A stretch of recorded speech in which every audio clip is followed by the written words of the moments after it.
L'accord Canada-États-Unis-Mexique, ou ACUM, est résolument toujours sur les rails. Vendredi dernier, le 30 novembre, a été une autre date décisive pour le libre-échange nord-américain, car il s'agissait de la dernière chance pour l'administration sortant du président Peña Nieto du Mexique de signer l'accord. Cette signature coïncide avec une date importante dans le calendrier législatif américain puisqu'elle permettra d'assurer le respect de dates clés sur la voie menant à la ratification et à la mise en œuvre complète de l'accord. Alors, est-ce à dire que le parcours sera désormais dépourvu de difficultés? Il serait sans doute juste de dire que des accords très médiatisés impliquant plusieurs pays et ayant des retombées considérables sont rarement conclus sans qu'il y ait des obstacles à surmonter. À ce jour, une énorme pression s'est exercée pour qu'on franchisse avec succès des dates clés. Et les trois pays intéressés ont généralement réussi dans cette entreprise, dans ce cas-ci à la toute dernière minute. La signature de l'accord à Buenos Aires marque le début de toutes les étapes à venir sur le plan législatif. On ne s'attend pas à beaucoup d'actions jusqu'à l'entrée en fonction de 3 janvier du Congrès nouvellement élu. Le compte à rebours est commencé depuis vendredi dernier.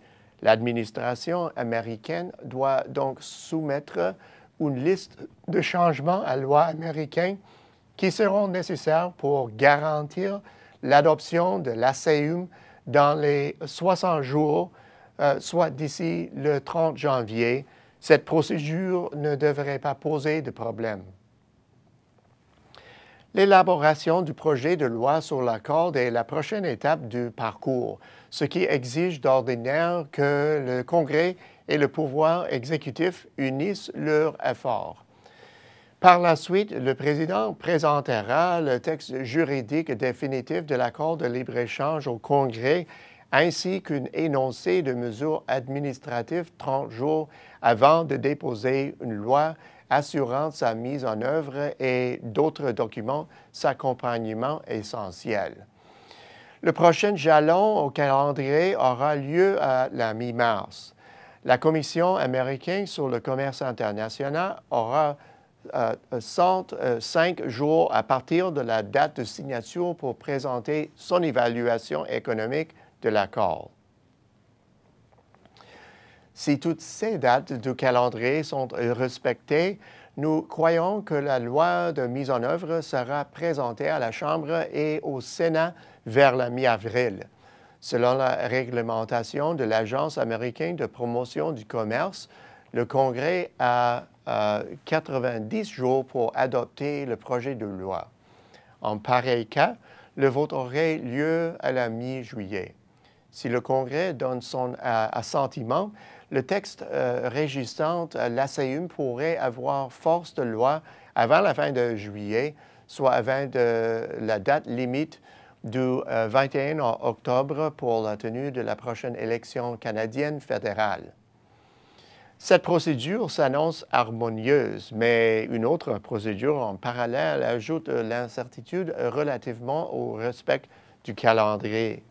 À l'issue des élections de mi-mandat, les démocrates sont désormais majoritaires à la Chambre des représentants. La cohabitation s'annonce difficile pendant cet intervalle de 90 jours, tout particulièrement pendant les 60 premiers jours, alors que la Chambre aura une position dominante.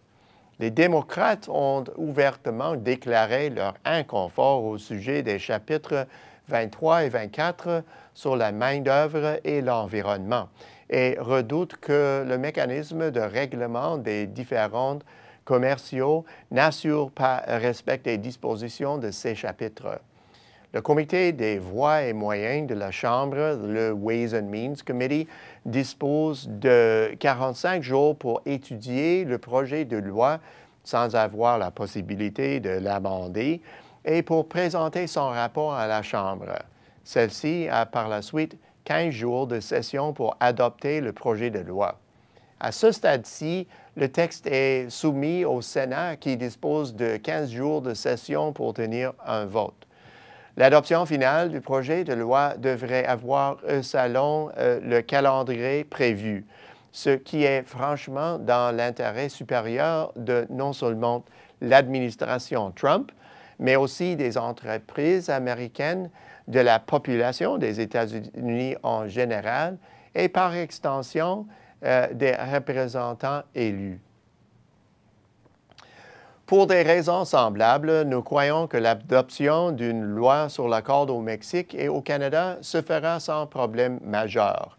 Naturellement, il est difficile de prévoir ce que fera la nouvelle administration du président mexicain López Obrador et toute interruption notable de l'investissement étranger à destination du Mexique, l'un des piliers de l'activité économique dans les années après la récession, aurait des conséquences négatives qui seraient rapidement ressenties par le citoyen mexicain moyen.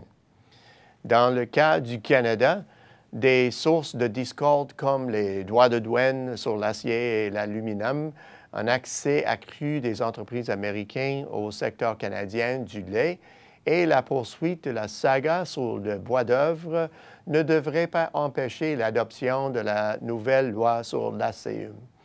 Dans le cadre du calendrier actuel, la sanction royale pourrait aisément être obtenue avant la date limite du 21 octobre pour la tenue de l'élection fédérale. Au bout du compte, nous avons franchi une étape importante qui nous rapproche de la signature du nouvel accord de libre-échange nord-américain, une version actualisée et modernisée de l'accord actuel de l'ALENA. Le chemin a été parsemé d'obstacles et il y a fort à parier que d'autres moments éprouvants sont à venir.